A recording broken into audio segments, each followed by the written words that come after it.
La Edad Media fue esa época oscura donde los caballeros ponían cinturones de castidad a sus esposas antes de partir a las cruzadas. Una era de profunda ignorancia donde nadie se bañaba y la ciencia estaba prohibida.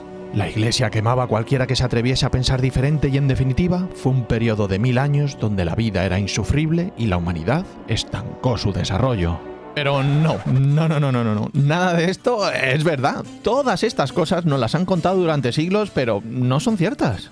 La Edad Media no fue una época de barbarie y oscurantismo. La Edad Media es el periodo más denostado de la historia, lleno de mitos y estereotipos que no se corresponden con la realidad. En este episodio vamos a desacreditar de una vez por todas todos los mitos y tópicos más extendidos de la Edad Media. Y más importante aún, vamos a averiguar quién los inventó, cuándo y sobre todo, por qué. Porque el periodo medieval no fueron 1000 años perdidos, sino todo lo contrario. Y es que la Edad Media, aun con sus grandísimas dificultades como la peste, invasiones y crisis, consiguió sentar las bases del mundo moderno. Con grandes evoluciones en campos como la ciencia, medicina, arte, arquitectura e incluso las lenguas que se hablaban. En el siglo V en la Europa medieval se hablaba el latín y siglo tras siglo fue transformándose en distintas lenguas romances como el español, el francés o el italiano. Paralelamente en otras zonas se desarrollaron lenguas germánicas y eslavas, siendo en la Edad Media cuando se da origen a muchos de los idiomas más utilizados en la actualidad. Por suerte, hoy en día no necesitamos siglos para aprender una lengua. De hecho, con Babel puedes aprender de la manera más sencilla. Babel es una de las mejores aplicaciones de aprendizaje de idiomas del mundo y también patrocinador de este vídeo. Algunos ya sabréis que llevo viviendo en Escocia más de 16 años y después de todo este tiempo pues ya controlo inglés. Pero lo cierto es que cuanto más tiempo llevo aquí tengo menos oportunidades de aprender algo nuevo, por eso utilizo Babel y cada día la app me enseña algo diferente. Mismamente en la lección de hoy he aprendido un par de expresiones que aún no conocía. Quaint, que viene a significar algo como pintoresco, o alguien que es thrifty, que significa alguien que es ahorrador. Con la llegada de la primavera, abril es un mes de florecimiento y renovación. El mejor momento para crear hábitos nuevos y aprovechar para empezar una rutina positiva con pequeños momentos de aprendizaje constantes, pero fáciles y gratificantes. Y es que las lecciones de Babel están hechas a medida para tu nivel, amenas y que no duran más de 10 minutos. Tras empezar a usarla, pronto verás que aprendes rápido y en 3 semanas ya comienzas a hablar un nuevo idioma. Y es que se nota a la legua que las lecciones están hechas por más de 650 verdaderos profesores de idiomas. Este año voy a la Gamescom de Colonia, en Alemania, y estoy aprendiendo este nuevo idioma, así que tan solo he tenido que cambiar el idioma de la app y ya estoy aprendiendo alemán. Si tú también quieres empezar a aprender un nuevo idioma esta primavera de la manera más amena y sencilla, estás de suerte porque os traigo un fantástico descuento de hasta el 55%. Simplemente utiliza el link que tienes en la descripción del vídeo o el QR que ves en pantalla para disfrutar de la oferta. Venga, anímate y dime en los comentarios qué idioma te gustaría aprender. Muchas gracias Babel por patrocinar este vídeo. Y ahora continuemos con este capítulo. Acompañadme en esta vuelta por el medievo donde vamos a hacer justicia a 1000 años de historia y descubrir qué mitos son falsos y por qué. Sentaos, relajaos, porque así son los mitos de la Edad Media.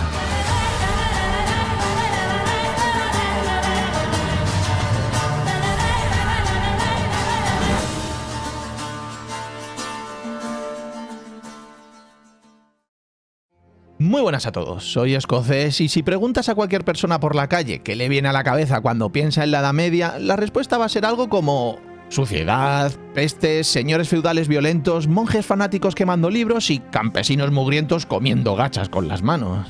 Y ojo, no les culpo, que el cine, las series, los videojuegos y también hoy en día infinidad de vídeos en YouTube nos venden esa imagen constantemente. Una época supuestamente bárbara y oscura dominada por señores incultos y violentos con una iglesia opresora que desprecia el verdadero saber.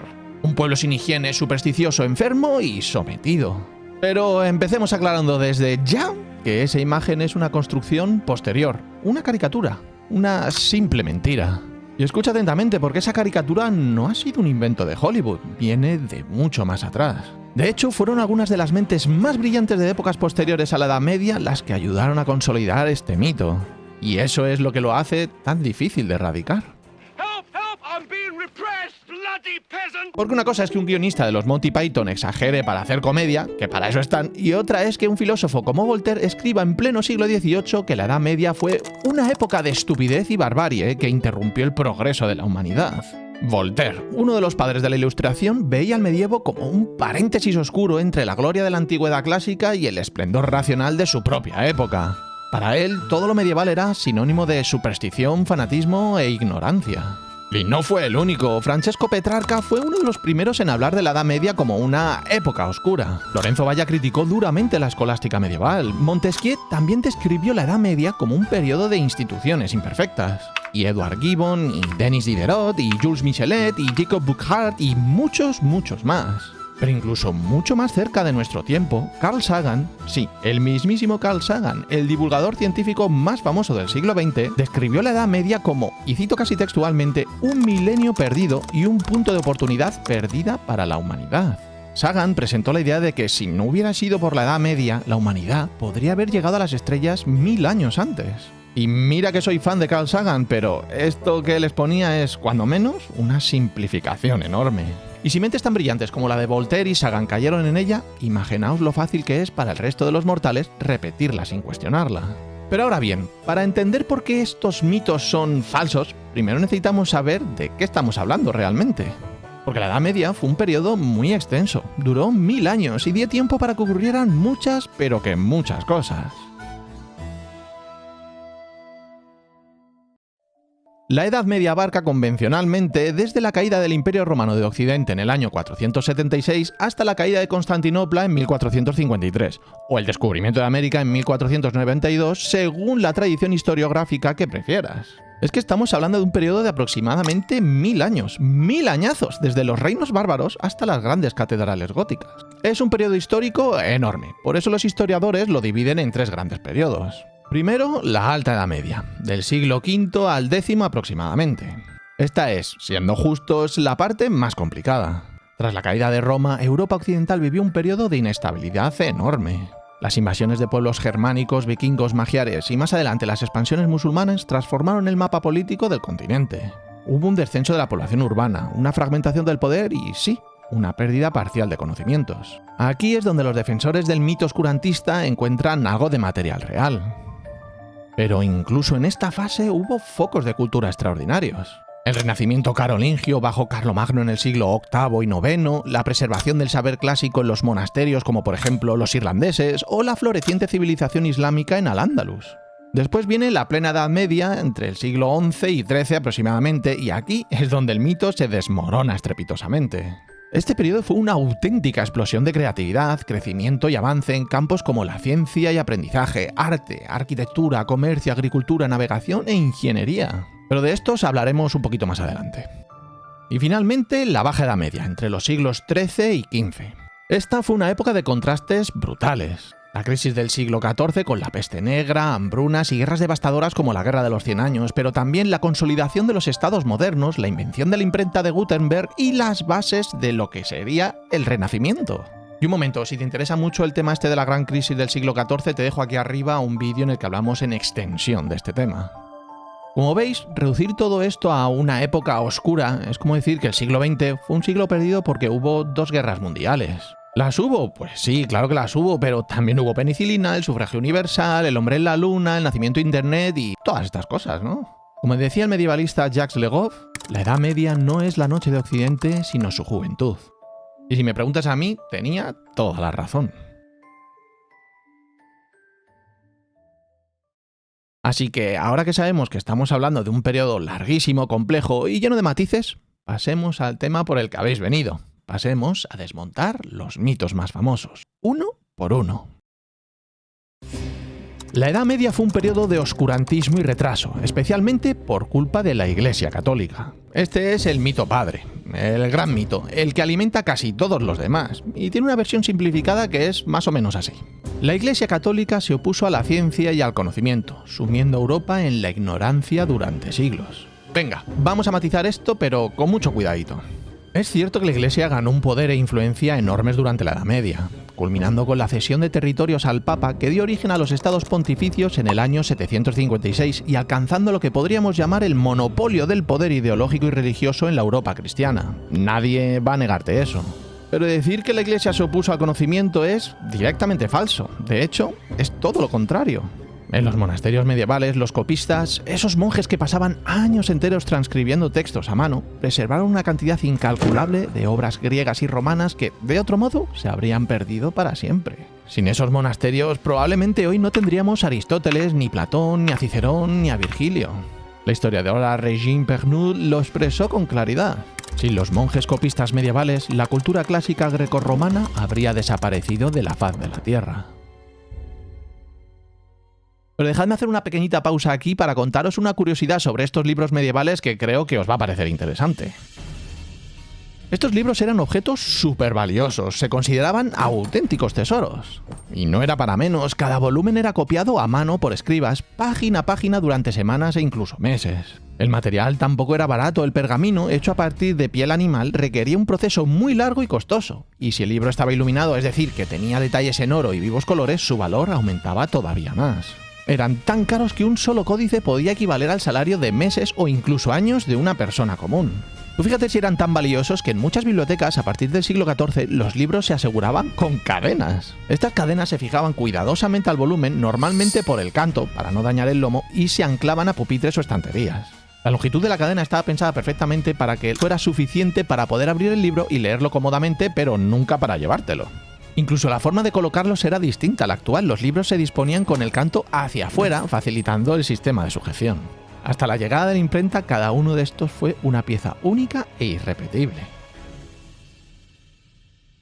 Pero bueno, volviendo al mito del oscurantismo y el retraso por culpa de la Iglesia, si lo de los copistas os parece poco, déjame recordarte que las primeras universidades de la historia nacieron en la Edad Media por iniciativa de las autoridades eclesiásticas. Bolonia en el 1088, Oxford hacia el 1096, París en torno al 1150 y Salamanca en el 1218, entre otras. Estas no eran centros de adoctrinamiento, eran espacios de debate intelectual donde se estudiaba teología, pero también derecho, medicina, lógica y filosofía natural. El historiador Charles Homer Haskins dedicó una obra entera a este fenómeno, el Renacimiento del siglo XII, argumentando que la revolución intelectual de la plena Edad Media fue tan importante como el Renacimiento italiano posterior. Y en cuanto a la ciencia, lejos de estancarse, la Edad Media sentó las bases de la revolución científica moderna. Simplemente fijaos en estos nombres. Isidoro de Sevilla, obispo del siglo VIII, escribió las Etimologías, una enorme obra que era básicamente una enciclopedia del saber antiguo y que se convirtió en uno de los libros más copiados y consultados de todo el medievo. Alberto Magno, fraile dominico del siglo XIII, combinó la fe y la razón estudiando la naturaleza, la filosofía y la teología. Este señor fue uno de los primeros en insistir en la observación directa de la naturaleza como fuente de conocimiento. No podía faltar Roger Bacon, fraile franciscano también del siglo XIII, que es considerado uno de los padres del empirismo y del método científico. Bacon defendía la experimentación como herramienta fundamental para entender el mundo, siglos antes de que Francis Bacon y Galileo formalizaran esas ideas. Y este de ahora probablemente te suene, Guillermo de Ockham, otro franciscano del siglo XIV que nos dejó la famosa navaja de Ockham. Esto de la navaja de Ockham fue el principio de simplicidad que sigue siendo importantísimo en el pensamiento científico y que dice algo así como que ante varias explicaciones posibles, la más sencilla suele ser la correcta. Pues bien, todos ellos, eran miembros de la Iglesia Católica, pensadores que miraron a los clásicos, los estudiaron, los debatieron y contribuyeron activamente al avance del conocimiento. Y no nos podemos olvidar de la arquitectura. Esa supuesta iglesia oscurantista impulsó las construcciones de las catedrales góticas como la de Notre Dame, Burgos, León o Colonia. Edificios con soluciones arquitectónicas revolucionarias, arbotantes, bóvedas de crucería, rosetones que requerían un conocimiento técnico y matemático extraordinario. Si es que, como señaló el historiador de arte George Duby, las catedrales góticas son la expresión más sublime del genio técnico y estético del medievo. Pero espérate un poquito más. Amplía el foco más allá de la Europa cristiana. Los musulmanes, que se expandieron por Oriente Medio, el norte de África y la península ibérica, también rescataron, conservaron y transmitieron gran parte del pensamiento grecolatino, tanto o más que los cristianos. Surgieron enormes eruditos de la talla universal como Al-Razi, padre de la medicina clínica, Avicena, cuyo canon de la medicina se usó como libro de texto durante siglos, y Averroa, que recuperó y comentó a Aristóteles de forma tan brillante que influyó decisivamente en el pensamiento europeo posterior. Joan Vernet, un especialista español en el mundo árabe y en la historia de la ciencia medieval, documentó extensamente cómo la ciencia andalusí sirvió de puente entre la antigüedad clásica y la Europa moderna. Pero espérate que sigo, que es que fuera del ámbito religioso también hubo unos enormes avances técnicos. La agricultura medieval experimentó una increíble revolución transformadora. El arado pesado de vertedera permitió trabajar las tierras arcillosas del norte de Europa multiplicando la superficie cultivable. El invento del collar rígido de caballo que sustituía al arnés de garganta antiguo permitió que los caballos tiraran con todas sus fuerzas sin asfixiarse, aumentando enormemente la productividad. Otra mejora medieval fue la rotación trienal de cultivos, que era eso de alternar cereales, leguminosas y barbecho, pues esto mejoró los rendimientos y la nutrición del suelo. Y los molinos de viento y de agua mecanizaron procesos como la molienda, el batando de paños o el forjado de hierro. Y quizás estos avances te parezcan humildes comparados con, yo que sé, el cohete espacial, pero transformaron la vida de millones de personas y sentaron las bases del crecimiento demográfico y económico de la plena Edad Media. Y eso no fue para nada a moco de pavo, estamos hablando de que la población europea medieval casi se multiplicó por 2 en 3 siglos gracias a todos estos avances. Si me lo permitís, yo a esto no lo llamaría estancamiento precisamente, la verdad. Y Carl Sagan, allá donde estés, yo te admiro muchísimo, pero la Edad Media no fue un milenio perdido ni un punto de oportunidad perdida para la humanidad. Probablemente fue todo lo contrario, un periodo de preservación, transmisión y siembra que hizo posible todo lo que vino después. Pero en fin, antes de pasar al siguiente gran estereotipo, quiero hacer un breve inciso para contaros un mito que me parece particularmente gracioso. En la Edad Media la gente pensaba que la Tierra era plana. ¿En la Edad Media? ¿Seguro? Que te me hace gracia, de verdad. Este es uno de los mitos que me parece más absurdo, la verdad. La realidad es que la gran mayoría de científicos, estudiosos y religiosos medievales tenían perfectamente claro que la Tierra era esférica. No redonda como un disco, no. Esférica, como un balón de fútbol, vamos. Isidoro de Sevilla, del que hablamos antes, lo sabía. Santo Tomás de Aquino, el mayor teólogo de la Edad Media, lo daba por hecho. Alfonso X el Sabio, el rey de Castilla en el siglo XIII, lo asumía como evidente.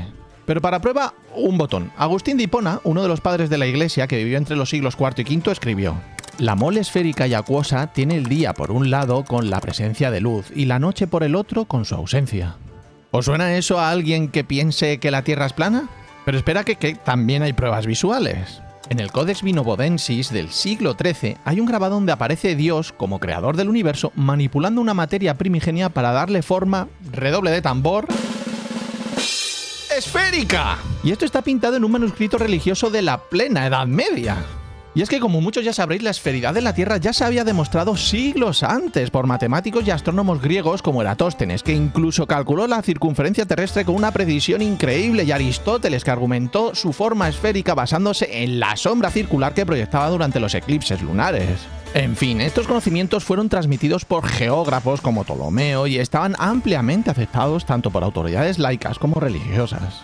El medievalista Jeffrey Barton Russell dedicó un libro enterito llamado Inventing the Flat Earth a demostrar que este mito fue creado en el siglo XIX. Así es que ya sabes, no, los terraplanistas no son cosas de la Edad Media, son una cosa bastante más moderna y hasta parece que hay más terraplanistas hoy en día. Pero venga, va, volvamos ahora con otro de los mitos más famosos.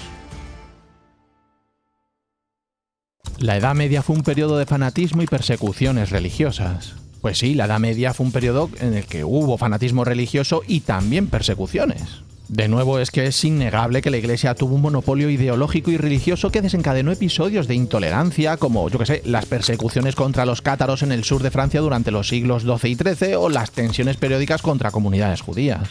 Pero, y este pero es un pero enorme, presentar esto como algo exclusivo y especialmente característico de la Edad Media es una distorsión enorme de la historia. Porque la intolerancia religiosa no solo continuó en la Edad Moderna, sino que empeoró notablemente. La reforma protestante iniciada por Martín Lutero a principios del siglo XVI, es decir, después de la Edad Media, desencadenó una era de violencia religiosa sin precedentes en Europa. Las guerras de religión francesas, la brutal matanza de la noche de San Bartolomé en 1572, donde miles de hugonotes protestantes fueron asesinados en París y otras ciudades francesas en una vorágine de violencia organizada, o la devastadora guerra de los 30 años en el siglo XVII, que arrastró el centro de Europa y causó millones de muertos, o tantos otros ejemplos. El historiador Brad S. Gregory, en su obra Salvation at Stake, documenta cómo la persecución religiosa se intensificó dramáticamente en los siglos XVI y XVII, mucho después de que la Edad Media hubiera terminado. Así que si ponemos las cosas en perspectiva, la Edad Media no destaca especialmente por su fanatismo. Al menos no más que la época inmediatamente posterior, la Edad Moderna del Renacimiento, la que supuestamente rompía con el oscurantismo medieval. Sí, y ya sé lo que muchos estáis pensando. Vale, muy bien, pero ¿qué pasa con la quema de brujas? ¿Qué pasa con la Inquisición? Pues pasa algo que va a sorprender a muchos. Las famosas persecuciones inquisitoriales, los procesos judiciales y las condenas por brujería con mujeres ardiéndose en la hoguera prácticamente nunca tuvieron lugar durante la Edad Media. Casi todas se desarrollaron de nuevo en la Edad Moderna. Los célebres juicios de las brujas de Salem, que el cine y la literatura han convertido en símbolo de la caza de brujas, ocurrieron en 1692. 1692. Eso a finales del siglo XVII, en una colonia de Massachusetts, en lo que hoy es Estados Unidos. Es que a esas alturas la Edad Media llevaba 2 siglos ya enterrada. Los juicios de Zugarramurdi, el mayor proceso de brujería de la historia de España, tuvieron lugar entre el 1609 y el 1610, de nuevo, bien dentro de la Edad Moderna. Y venga, vamos a hablar de la Inquisición española, porque mucha gente la sitúa automáticamente en la Edad Media. Pero es que la Inquisición española fue establecida en 1478 por los Reyes Católicos. Según la cronología más aceptada, estamos en los últimos años del medievo, pero su actividad más intensa se desarrolló casi íntegramente en la Edad Moderna.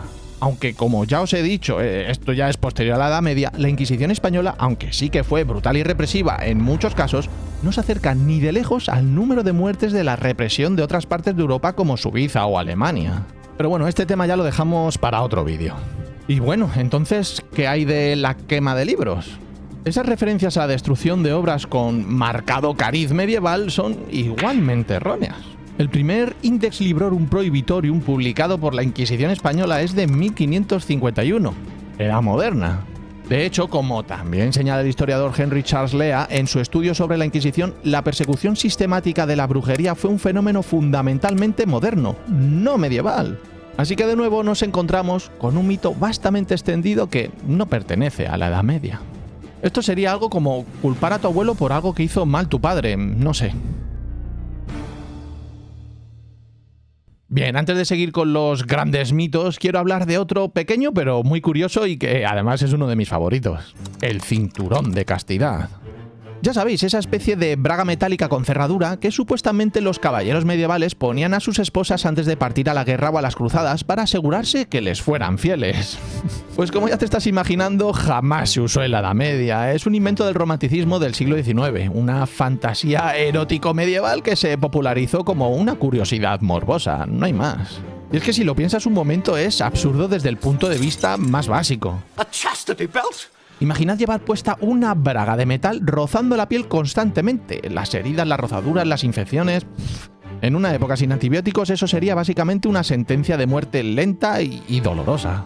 Ninguna campaña militar dura lo que duraría con vida una persona llevando algo así. El historiador Albrecht Klesen estudió a fondo este asunto en The Medieval Chastity Belt, a Myth-Making Process, y concluyó que no existe evidencia arqueológica ni documental fiable de su uso real en la Edad Media. Los pocos ejemplares que se exhibieron en museos resultan ser falsificaciones también del siglo XIX.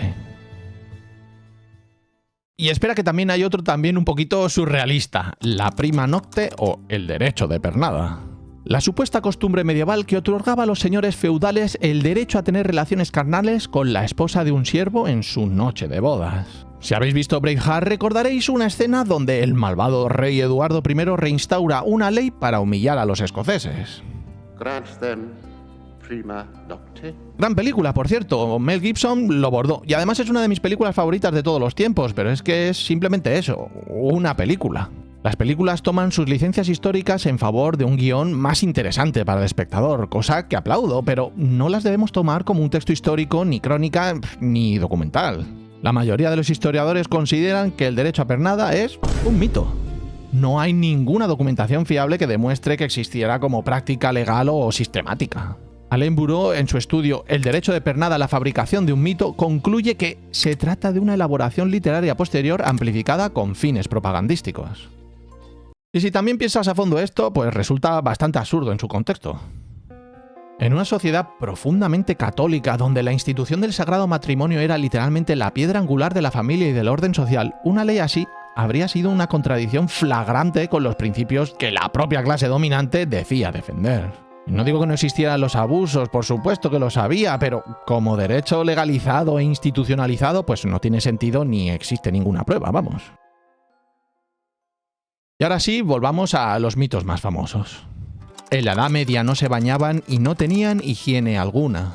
Aunque ya he hablado mucho de este tema en otras ocasiones, no puedo hacer un vídeo sobre mitos medievales sin tocar este clásico, así que brevemente. ¿La gente medieval era tan cochina como nos lo pintan? No, rotundamente no. Hay muchísimo más mito que realidad en esta imagen.